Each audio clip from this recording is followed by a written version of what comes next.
Convido a todos a ficarem em pé para a leitura da Palavra de Deus no livro dos Salmos, Salmos de número 71, versos 17 ao de número 24. Ensinaste-me, ó Deus, desde a minha mocidade, e até aqui tenho anunciado as tuas maravilhas. Agora também, quando estou velho e de cabelos brancos, não me desampares, ó Deus, até que tenha anunciado a tua força a esta geração e o teu poder a todos os vindouros. Também a tua justiça, ó Deus, está muito alta, pois fizestes grandes coisas. Ó Deus, quem é semelhante a ti? Tu que me tens feito ver muitos males e angústias, me darás ainda a vida e me tirarás dos abismos da terra. Aumentarás a minha grandeza e de novo me consolarás. Também eu te louvarei com o saltério, bem como a tua verdade, ó meu Deus. Cantar-te-ei com a harpa, ó Santo de Israel. Os meus lábios exultarão quando eu te cantar, assim como a minha alma que tu remiste. A minha língua falará da tua justiça todo o dia, pois estão confundidos e envergonhados aqueles que procuram o meu mal.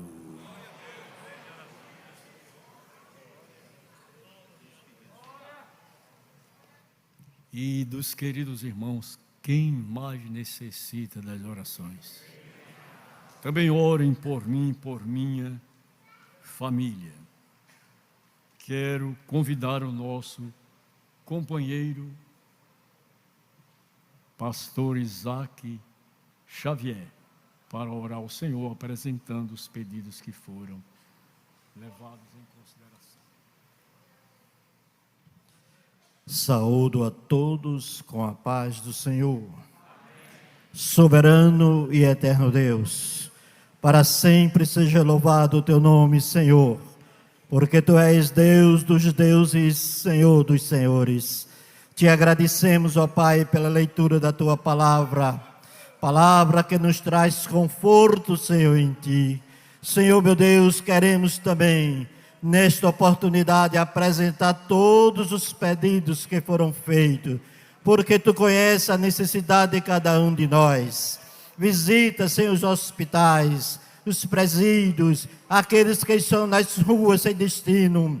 Ó Deus de misericórdia, responde às nossas orações, porque, Senhor, tu és o nosso Deus. Ah, Senhor, abre as portas, Senhor, para aqueles que precisam da tua misericórdia. Pai Santo, nós te louvamos e te agradecemos por tudo, em nome de Jesus. Amém.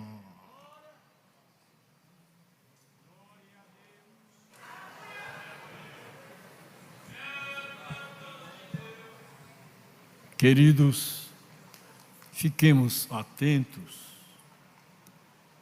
Pastor Cláudio Gama, ministrando a palavra.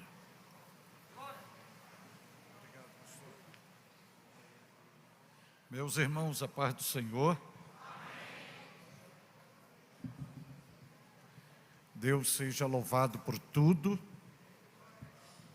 Quero agradecê-lo pela oportunidade riquíssima que me proporciona estar neste santuário com a noiva do Cordeiro, com o privilégio de celebrá-lo na beleza de sua santidade e poder dizer que o Senhor é bom e a sua misericórdia dura para sempre.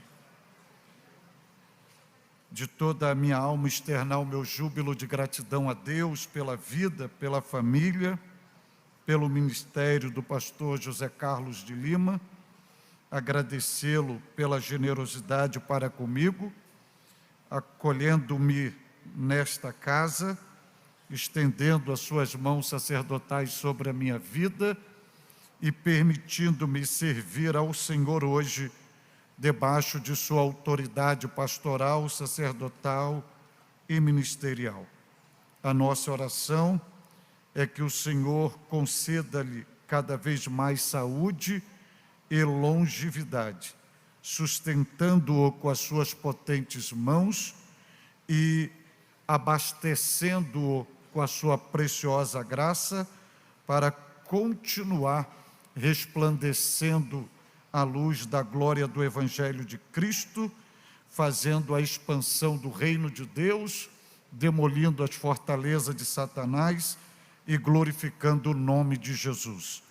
Que os céus venham recompensá-lo por esta bondade para comigo hoje aqui. E cumprimentando-o, eu cumprimento a diretoria desta igreja, o ministério desta igreja, que é composta de homens dignos e de forma meritória, ao lado do pastor José Carlos, ajudam-o a cuidar da noiva de Cristo nesta cidade e neste estado.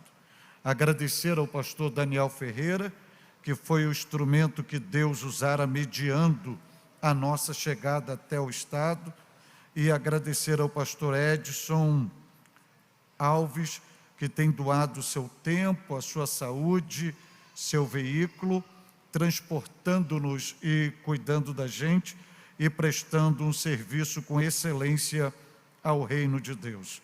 Por bondade, abra sua Bíblia, por favor. Abra sua Bíblia no livro de Cantares de Salomão. Abra sua Bíblia, por bondade, no livro de Cantares de Salomão. Existe pelo menos 2 métodos para você achar com facilidade. O primeiro, primeira página da Bíblia, o índice. Você vai achar Cantares de Salomão. O segundo método é você se basear no livro de Salmos. Salmos, Provérbios, Cantares de Salomão.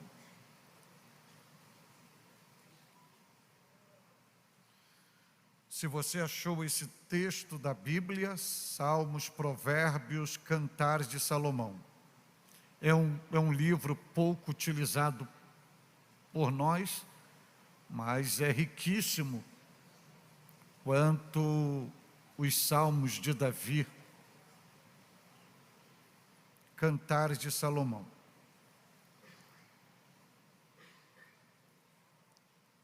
Se você achou o livro de Cantares de Salomão, diga graças a Deus.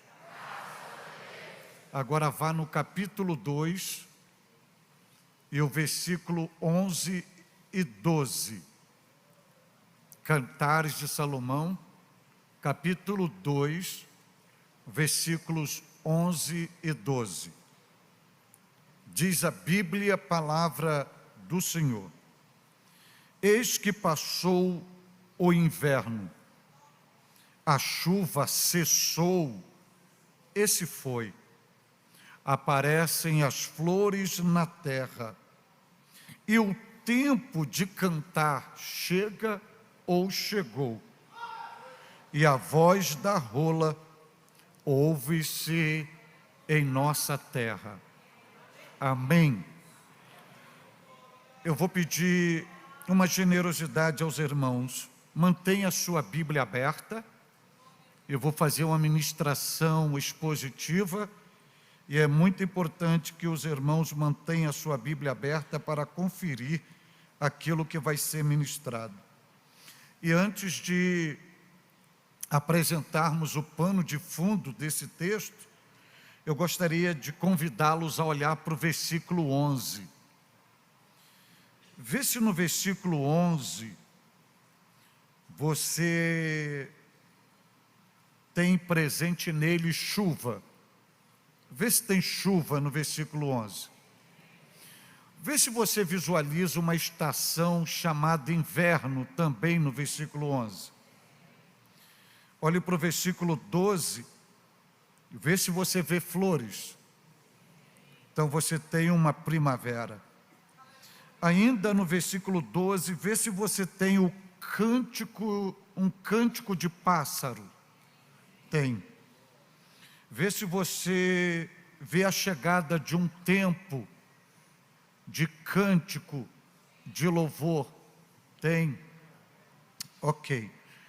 Então, guarde bem isso, esses destaques, e é sobre isso que a gente vai trabalhar hoje aqui, à luz da palavra de Deus. Pois bem, meus irmãos, santos do Senhor que hoje me ouve neste santuário, como os senhores e senhoras bem viram, e são testemunhas oculares, hoje nós estamos situados no livro de Cantares de Salomão, utilizando o 2º capítulo, e especialmente hoje o 11º e o 12º versículo.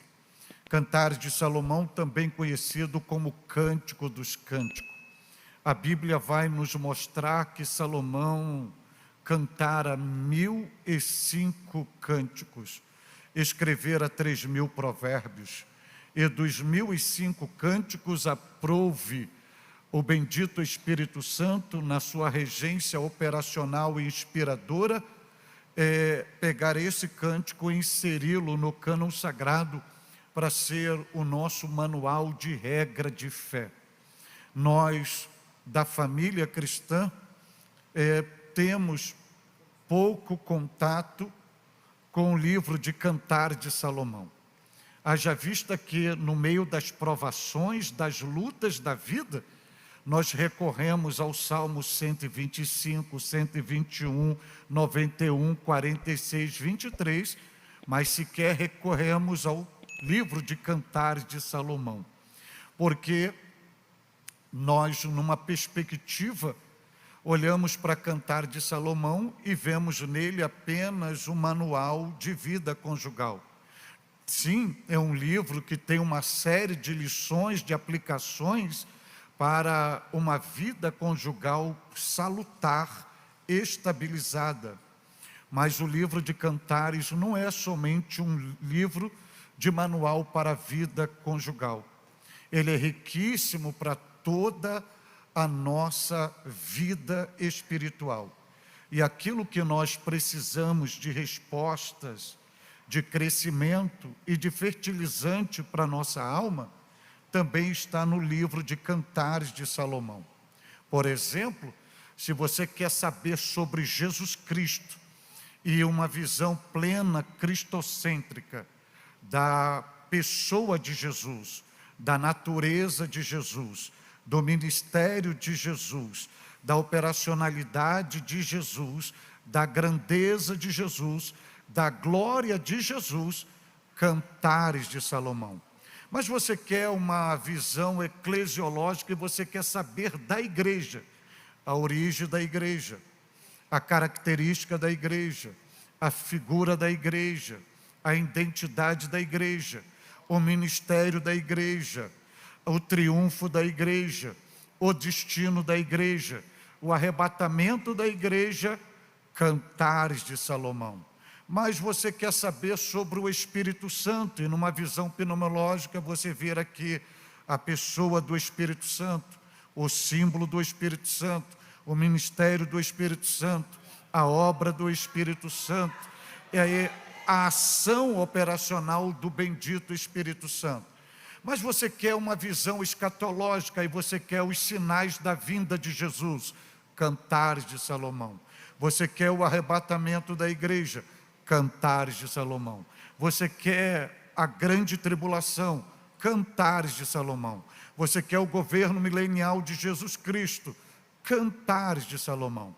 Mas você quer saber sobre lições para a vida de um obreiro, para uma praticidade ministerial, Cantares de Salomão. O perfil de um obreiro, Cantares de Salomão. O caráter de um obreiro, Cantares de Salomão. A postura de um obreiro em relação à igreja, Cantares de Salomão. A recompensa de um obreiro, Cantares de Salomão. Mas você quer saber sobre vida cristã, Cantares de Salomão. E é nesta visibilidade que nós lemos hoje Cantares capítulo 2, versículo 11 e 12, porque numa figura de linguagem, numa linguagem poética, o sábio Salomão vai nos mostrar nesses 2 versículos retratos da história da vida cristã, as fases da vida cristã. E falando em figura de linguagem, os senhores já sabem, mas não custa lembrá-los, tem pelo menos 3 possibilidades da gente enxergar o livro de Cantares de Salomão. A primeira dela é uma visibilidade totalmente literal, onde Salomão é um personagem real, onde a Sulamita também é real, e o livro apresenta um relacionamento de interação amorosa, afetiva deste casal. Mas numa visibilidade alegórica, Salomão aponta para Deus, Sulamita aponta para a nação de Israel.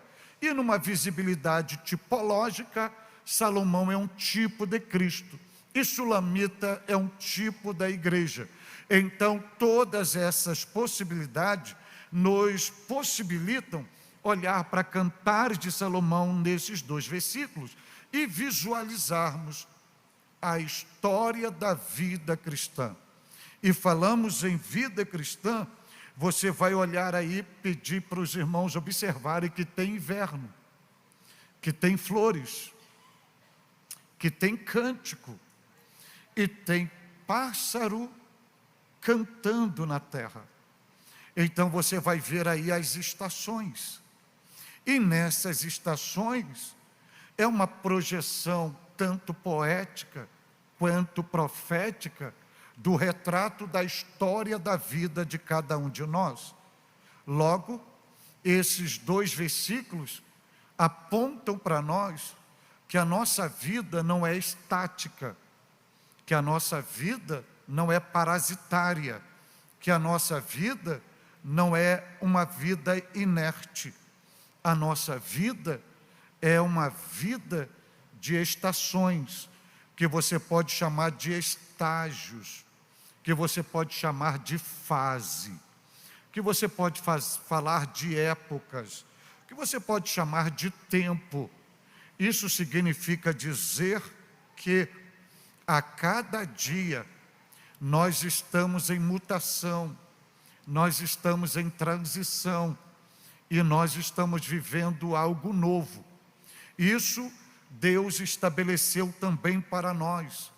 Quando Deus, no processo construtivo e do desenvolvimento da nossa vida, visando o nosso bem-estar, Deus criou as estações que bem sabemos, o inverno, a primavera, o outono e o verão.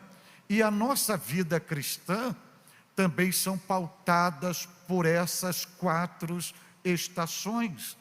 Isso vem nos ensinar que toda a regência da nossa vida, ela é caracterizada por fases.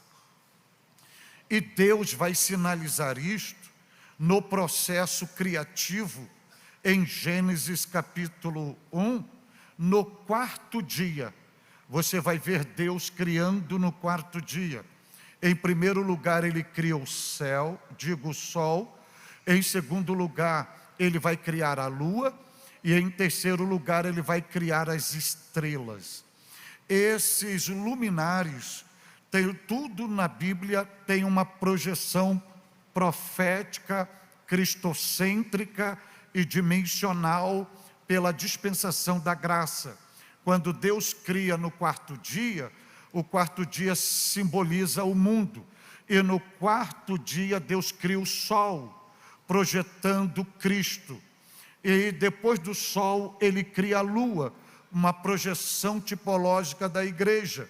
E depois da lua Ele vai criar as estrelas, que é uma projeção dos pastores, que você pode visualizar em Apocalipse, capítulo 2 e capítulo 3 e capítulo 1, que as estrelas, 7 estrelas nas mãos do Senhor, apontando para os líderes, para os pastores, para o ministério.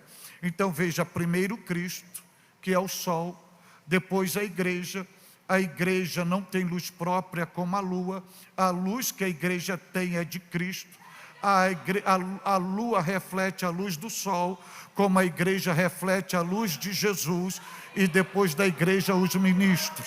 Então tudo isso no quarto dia, mas de todas essa riqueza do quarto dia, nós temos a lua, e quando Deus cria a lua, Deus vai criar a lua com 4 fases. Deus vai criar a fase nova, a fase crescente, a fase cheia e a fase minguante.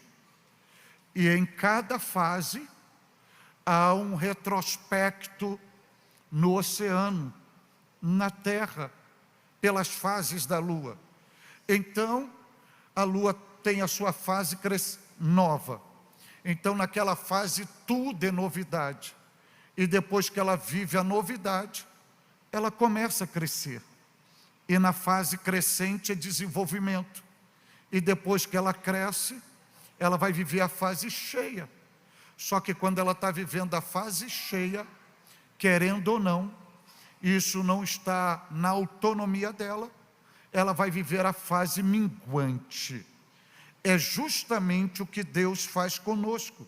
É justamente o que Deus nos proporciona viver nas fases. É a fase na nossa vida que Deus nos conduz, que é a fase do novo. Tudo é novo, tudo é surpresa, tudo é agradável, tudo é novidade. As experiências são novas, as bênçãos são novas, as amizades são novas, tudo é novo. Aí quando a gente vive o novo, Deus nos leva ao crescimento. A gente cresce, desenvolve, progride, avança, chega a uma estatura. E depois que a gente cresce, Deus nos leva a um nível de abundância, enche os lagares, enche os celeiros, nos leva à fartura, nos leva a viver o melhor. E quando a gente acha que ali vai ser o final de tudo, Deus nos leva à fase minguante. Tudo evacua das nossas mãos. Da noite por dia é escassez, é vazio, é provação. Tudo mingua.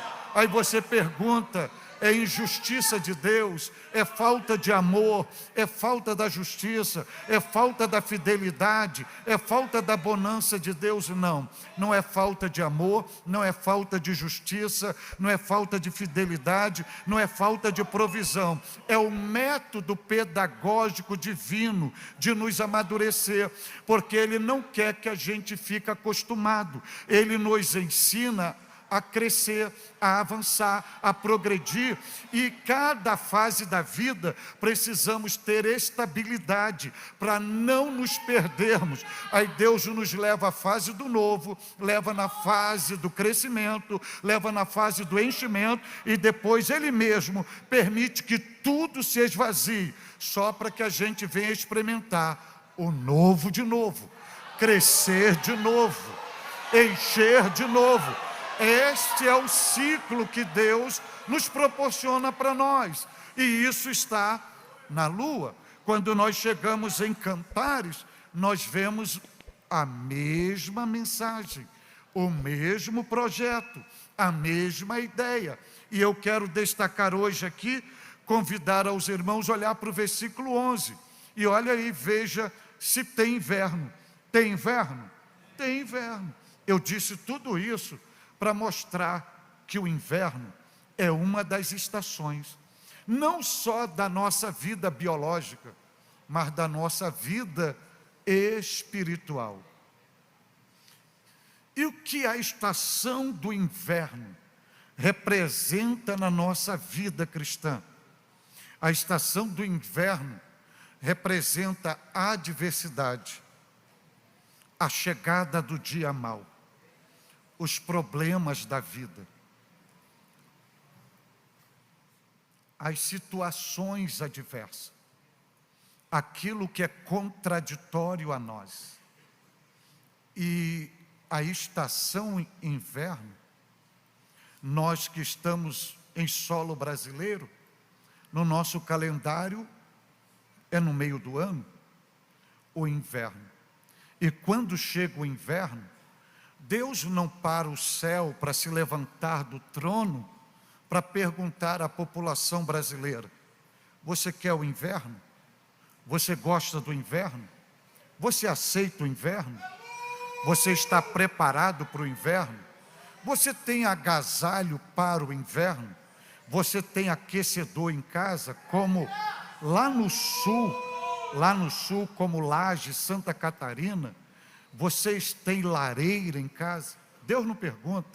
Quando chega, por exemplo, na Europa, de dezembro, janeiro, que o inverno é castigante, que chega a cair neve na América do Norte, Deus não pergunta àquela população: vai cair neve, vai esfriar, vai ser abaixo de zero. Vocês estão preparados? Tem aquecedores nos automóveis? Tem aquecedores na residência? Deus não pergunta. Ele decide, libera e o inverno chega. Sem pedir licença, sem pedir autorização. O inverno não tem preconceito de cor, não tem preconceito de nação, não tem preconceito de sexo, não tem preconceito de faixa etária. O inverno chega tanto para o recém-nascido quanto para o idoso. Chega tanto para o camponês que está lá no campo, semeando grão para sobreviver, quanto chega nos arranha-céus, onde está a elite. Chega para o analfabeto, chega para o intelectual, chega para o cidadão morador de rua, chega para aqueles bem abrigados, com os melhores e maiores apartamentos. O inverno não tem preconceito. Quando ele tem que chegar, ele chega. Assim são as crises, assim são as adversidades, assim são as provações. Deus não nos permite se nós queremos, porque se Ele perguntar se a gente quer, a gente sempre vai negar. Dizemos que não quer. Ele nunca pergunta se a gente está preparado.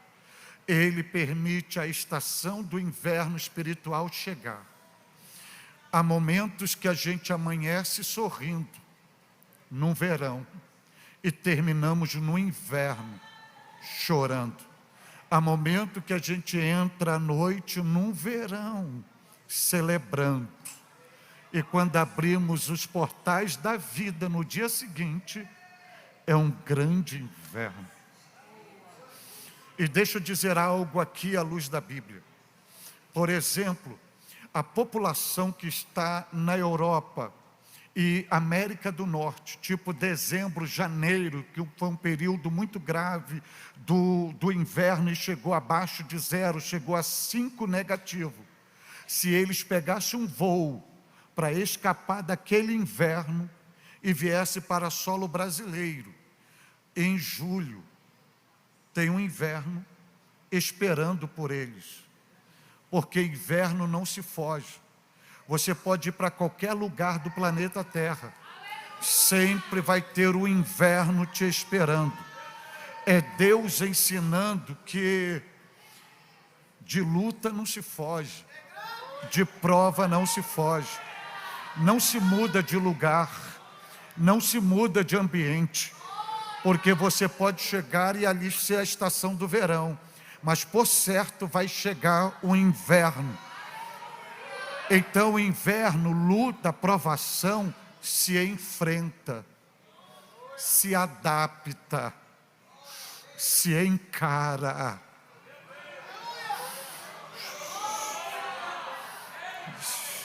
E deixa eu lhe dizer algo aqui: quando a sua estação inverno chegar, não adianta pedir socorro aos homens, porque o inverno, quem faz a previsão dele, como ele vai chegar, da forma que ele vai chegar, são os meteorologistas.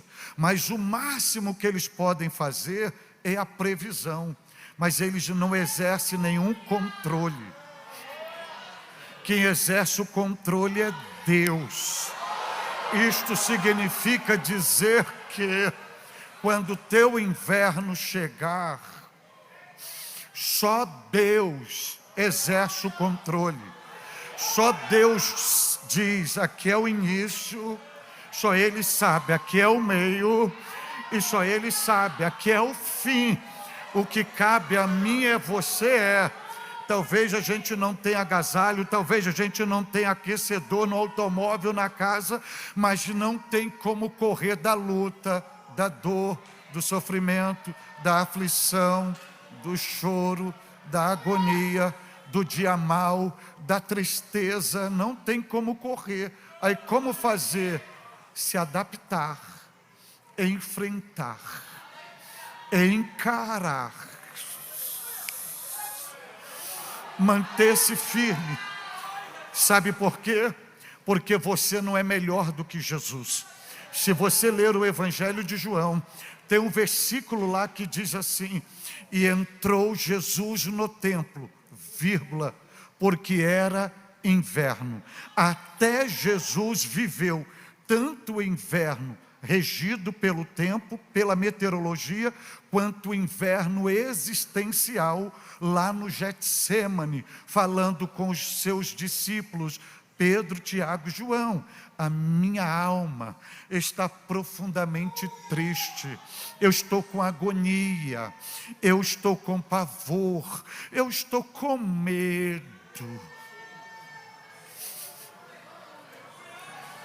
Mas a Bíblia vai dizer que quando foi inverno, quando era inverno, onde ele foi pegar abrigo, onde ele foi se proteger, onde ele foi se abrigar? No templo. Jesus está ensinando o seguinte: quando o dia mau chegar,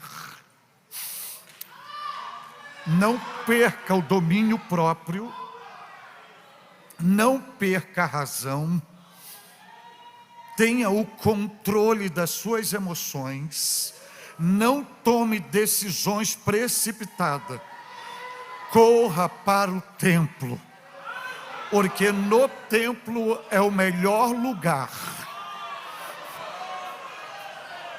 para você viver o seu inverno existencial. Glória a Deus, glória a Deus, glória a Deus, glória a Deus. Aí você deve estar me perguntando: pastor Cláudio Gama, como são as características desta fase do inverno, essas crises espirituais, existenciais, como são? À luz da Bíblia Sagrada, eu vou lhe dar algumas hoje aqui. A primeira delas, esta fase do inverno, é aquela fase de provações inexplicáveis pela mente humana. É quando chega o dia mau. E esse dia mau ele pode chegar por meio de um diagnóstico médico que você não estava esperando por ele. E aquele diagnóstico médico, ele vai te colocar num grupo de risco. Esse dia mau, ele chega quando você vê, como o meu caso, o teu filho dá o último suspiro debaixo das suas mãos e você só tem que agradecer. Não tem outra palavra a não ser agradecer.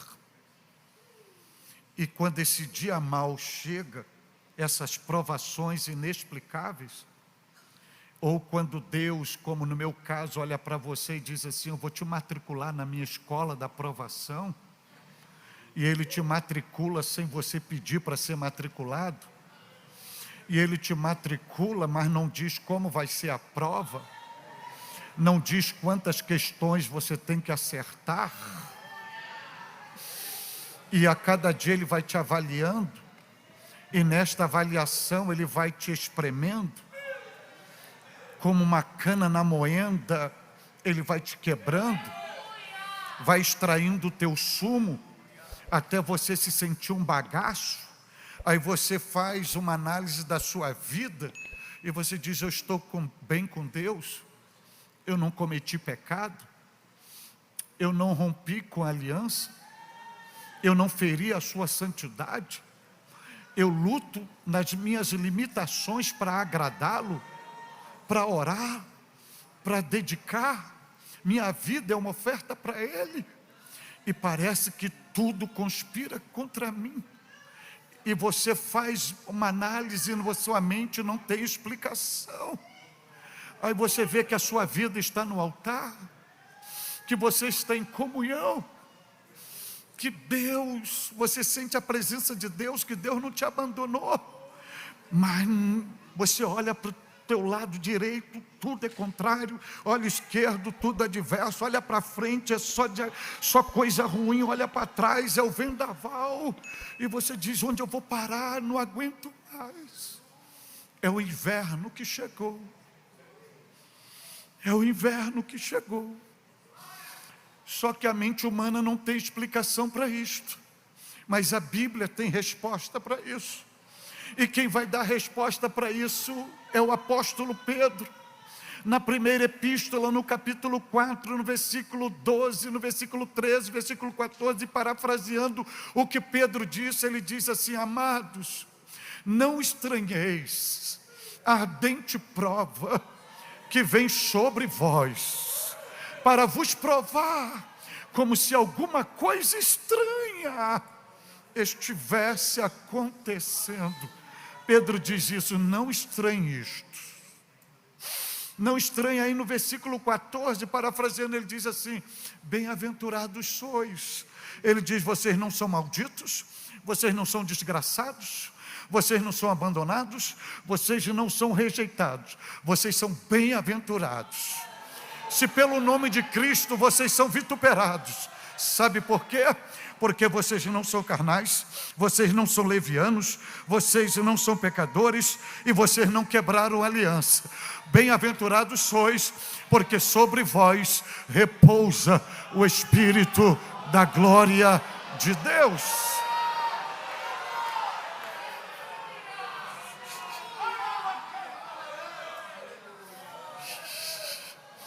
Só que a mente humana não tem explicação. Igual sou questionado: por que Deus levou teu filho de 30 anos a 7 meses? Eu respondo: porque eu não era pai do meu filho, eu era apenas um mordomo, eu cuidava dele para Deus. Na verdade, ele nunca foi meu, foi Deus que fez um investimento em mim, e olhou para mim e disse: cuida dele para mim. Só que me disse só o dia que ele ia nascer, mas não disse o dia que recolheria de mim. E eu não tenho explicação para isto. É o inverno que chega, e mesmo chorando, como estou aqui hoje, com o coração sangrando,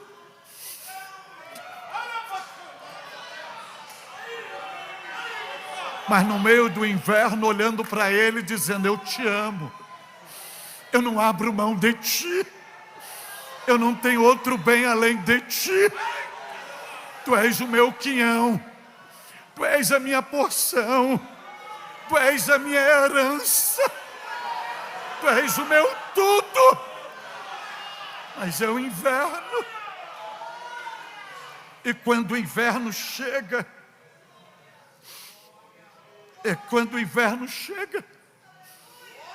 é aquela ocasião que você é identificado pelo cheiro de mofo. E o que é o cheiro de mofo na Bíblia? O cheiro de mofo são as falsas acusações. Aqui no Nordeste, provavelmente, os irmãos não sabem o que é isso, mas o pessoal do Sul, na Europa, na América do Norte, região de muito inverno, muito frio, o ambiente muito fechado, trancado. Quando você abre, tem fungo. O vapor, o odor que vem é mofo. E o que representa o mofo? As falsas acusações. Pessoas que não conhecem a sua história, não conhecem o propósito de Deus na sua vida, não conhecem a tua dor, não conhecem o preço que tu paga, não conhecem as lágrimas que você derrama, e por causa da adversidade, da prova, da luta, diz: isso tudo é porque você tem pecado, isso tudo é porque você desobedeceu a Deus, isso é a mão de Deus que está te pesando, isso aí é o juízo de Deus, isso é a ira de Deus. Aí fica te acusando, te acusando, te acusando. Ele se coloca na posição de juiz, te coloca na posição do banco dos réus, e o que você precisa não é de julgamento. Naquele momento você precisa de calor humano, de uma mão amiga, de um ombro, só para chorar, chorar, chorar, chorar. Mas eles te colocam no banco dos réus, totalmente contraditório com o que a Bíblia ensina, porque Paulo vai ensinar em Romanos 14:4, e diz assim: quem és tu, irmão, que julga o servo alheio? Em outras palavras, Paulo está dizendo: quem te deu autonomia para julgar este servo? Tu não és juiz, o juiz é o Senhor. Então deixa eu lhe dizer algo aqui à luz da palavra de Deus, irmãos. Se você não conhece a história de uma pessoa, se você não conhece o processo que Deus levou e matriculou esta pessoa na escola da aprovação, se você não conhece a sua dor, sua história, seu sofrimento, seu estágio de vida, não julgue, não julgue, porque na Bíblia Deus te chama de salvo, mas não te chama de juiz, te chama de ovelha, mas não te chama de juiz, te chama de profeta, mas não te chama de juiz, te chama de sacerdote, mas não te chama de juiz, te chama de cedro do Líbano, mas não te chama de juiz, te chama de palmeira, mas não te chama de juiz, te chama de soldado, mas não te chama de juiz, te chama de corpo de Cristo, mas não te chama de juiz, te chama de santuário do Espírito Santo, mas não te chama de juiz, te chama de príncipe, mas não te chama de juiz, te chama de menina dos olhos do Senhor, mas não te chama de juiz, te chama da noiva do Cordeiro, mas não te chama de juiz, porque juiz só existe um, o justo juiz.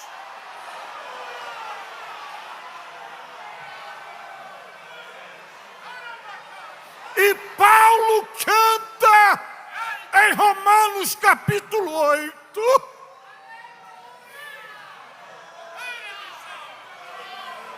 quem intentará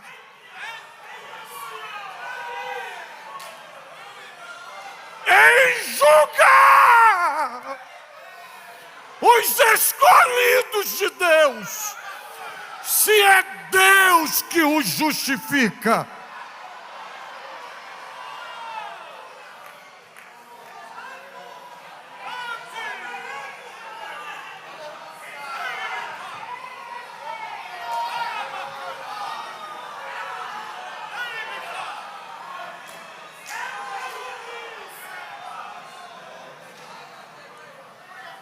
E nesta fase de inverno, eu vou lhe dar mais uma característica, eu vou poupar os irmãos. Essa fase é o período que se perde todo o fervor espiritual. Nesta fase do inverno, eu vou mostrar isso tanto sociologicamente quanto no mundo da botânica, principalmente na Europa e na América do Norte. Você vê árvores antigas, centenárias, frondosas. Quando o inverno chega, não respeita a sua idade, sua altura e o seu tronco. O inverno tira suas flores, tira suas folhas e deixa despida. Ela fica toda esquelética, só o tronco e os galhos desnudos. E quem não entende de botânica diz assim: está morta. Nunca mais vai frutificar. É justamente nesse momento do inverno. A dor é tanta, o sofrimento é tanto, que a gente procura as lágrimas para derramar. As pupilas estão secas, porque o inverno tira tudo, a crise arranca tudo. A gente procura saliva e não tem saliva. A refeição está à mesa. Cadê o apetite?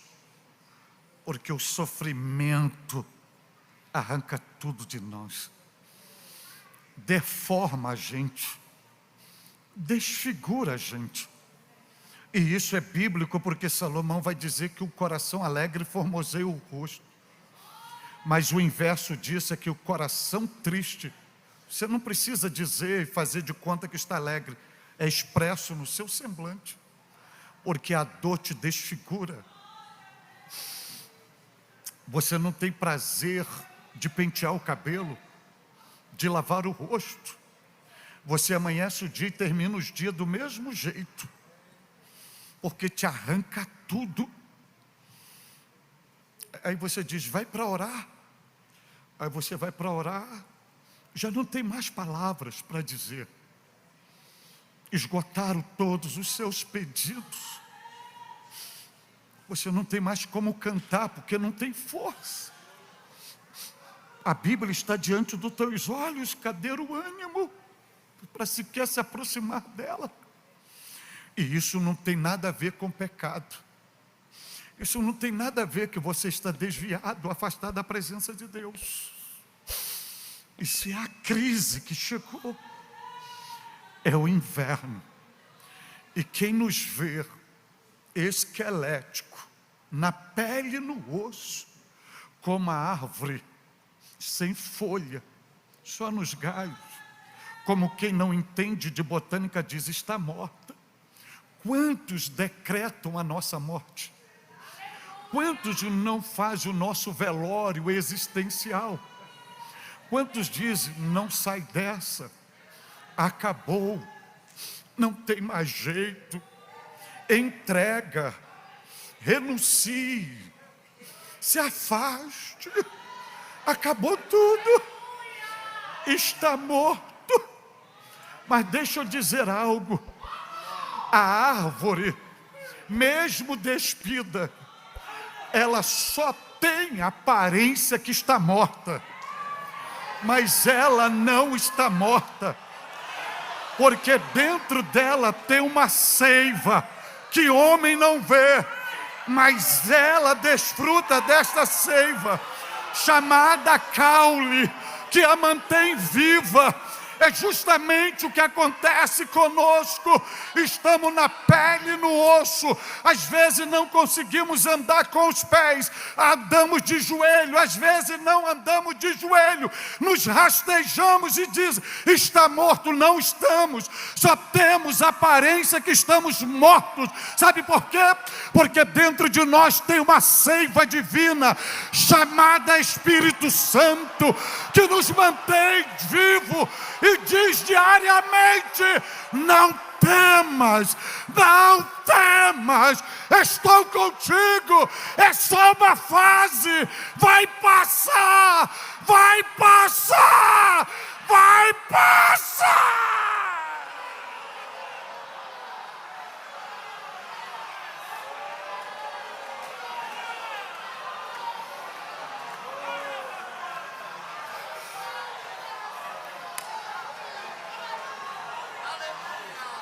E outro detalhe, a árvore só tem a aparência que está morta, mas não tem morta, porque caiu a neve, veio as tempestades de neve, caiu abaixo de zero a temperatura, e ela continua lá. E por que ela não tombou?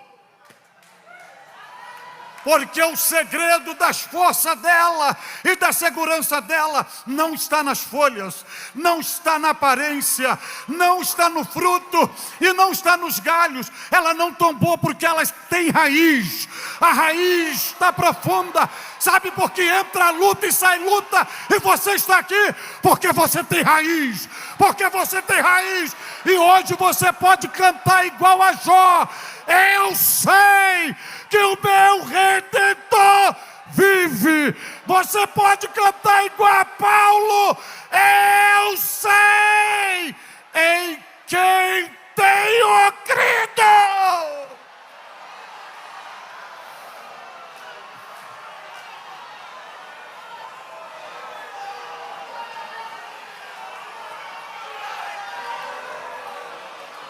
Hoje, com respeito ao pastor dessa igreja, a gente vai parar por aqui só nesse inverno. E numa próxima vez a gente continua. Mas eu tenho uma boa notícia para vocês. A partir de hoje, uma nova estação chegará na sua vida. E não sou eu que digo. É a própria Bíblia. Eu pedi para você mantê-la aberta, porque o inverno você vai ver que ele não é permanente, ele é apenas uma estação. E Salomão começa assim o versículo 11: eis que passou o inverno. Deus te trouxe hoje aqui para lhe dizer que hoje é teu último dia de inverno, de crise, de acusação, de perseguição, de luta, de batalha, de contrariedade. Vem um novo tempo, uma nova estação, uma nova época, algo novo de Deus aí para você. Se prepare! Deus te abençoe!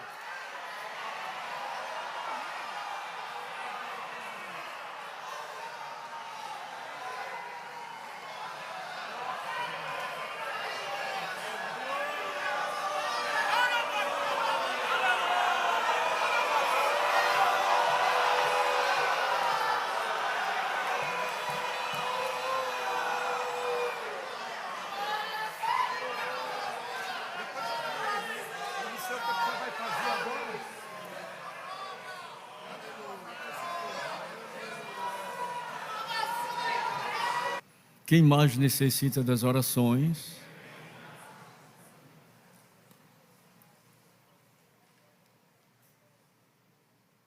Pastor Dinamérico de Araújo Lins.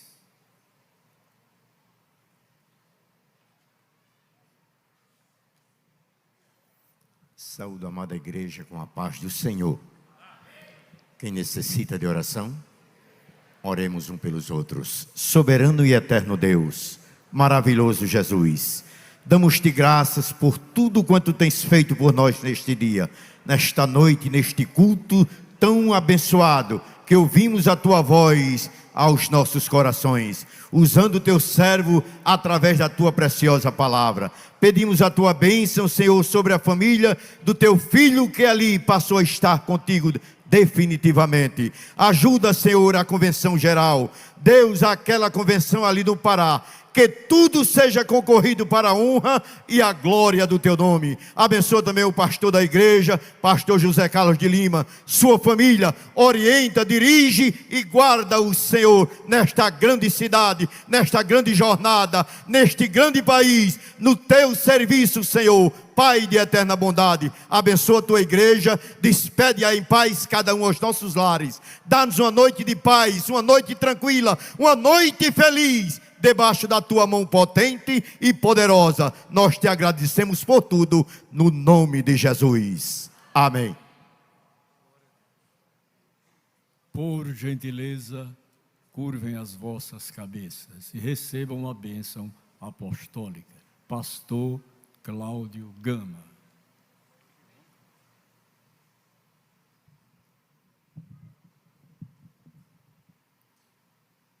que a graça imerecida de nosso Senhor e Salvador Jesus Cristo, o imensurável e sacrificial amor de Deus Pai, as doces consolações do inefável, do bendito Espírito Santo, seja com todo o povo de Deus, que ama e aguarda a vinda de Jesus, não só hoje, mas para todo o sempre.